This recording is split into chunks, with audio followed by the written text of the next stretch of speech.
When I heard Dan was coming to Australia, coincided perfectly with me coming up here to the Gold Coast. Obviously wanted to bring him up, show him around some of the great tourist attractions, but also share his inspiring story about the danplan.com. Dan, what is the Dan Plan?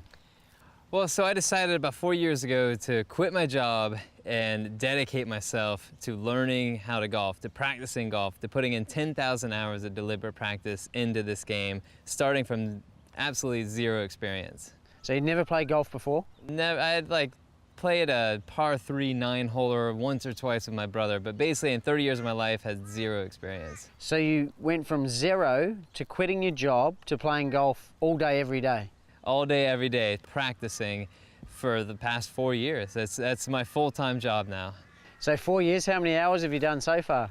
A little over 5,000, roughly about 5,200 hours towards my goal of 10,000 hours of practice. And how are you going so far? Pretty good so far. You know, I've gotten down to playing off about 2 right now and just keep on pushing forward, and I can see scratch right in the horizon.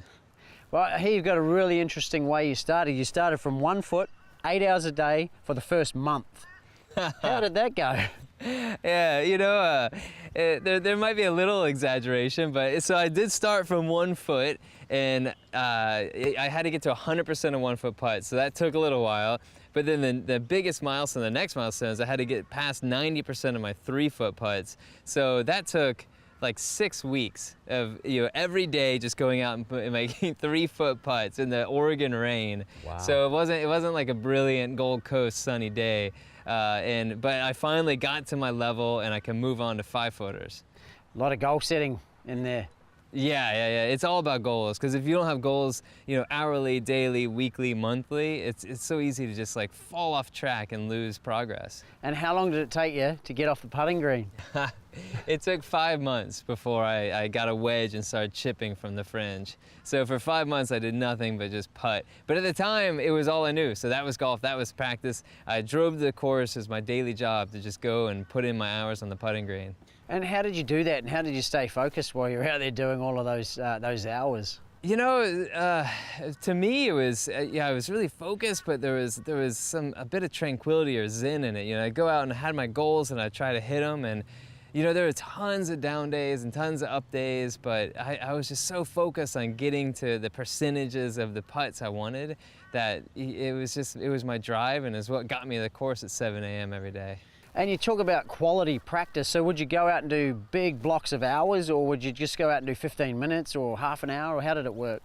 You know, it's all about how well you can focus. So some days you can go out and you can have high focus for, you know, a solid hour, and you just know you're churning and you're learning and you're burning and you're doing good. Some days you go out and after 15 minutes you just feel brain dead. So you really have to kind of pay attention to how you feel and then just train when you are optimizing and getting the most out of it. And being so many facets to golf, how did you periodize all of it and know what to do first? And it must have been overwhelming. Yeah, I think that was kind of the beauty of starting at the hole. So I just had to get to PGA Tour level from 1 foot putts, and then 2 foot, 3 feet. And so it gave me structure and it gave me something to focus on, because if I just went out with no experience and tried to play you know, a course like Arundel Hills where we are today, it would have been overwhelming. So for me to have structure and to work away from the hole, it made it so the first time I had a handicap, I think I was playing off 12. Really? So when you first got your handicap, you're already off 12? Yeah, it was a 12.6 the first time I ever got a handicap, which was, you know, I was pretty excited about that. Wow, well, it sounds like a lot of hard work. How did you keep the fun involved?